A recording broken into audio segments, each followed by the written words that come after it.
volevo ringraziare tutte le persone che hanno lavorato veramente giorno e notte, tutte totalmente in maniera gratuita, portando non solo a votare ma anche discutendo con amici, parenti, ci avete dato le indicazioni, e ci aiuterete anche a gestire la città. E poi voglio dedicare questa giornata a Stefania, che è il mio grande amore.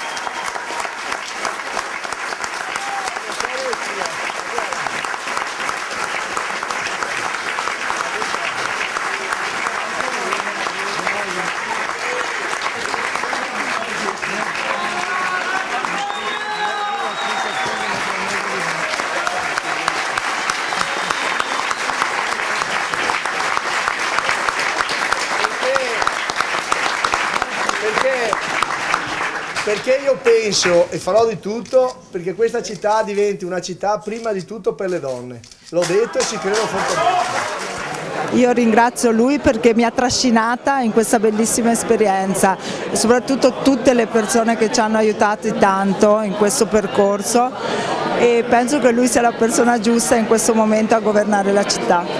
Sarà vicina a lui soprattutto nelle scelte politiche legate alle donne? Beh, questo sicuramente, anche perché abbiamo fatto tanti percorsi insieme, io dico sempre che anche l'azienda è la nostra prima figlia e quindi sicuramente se ci sarà bisogno sarò con lui, anche per lavorare.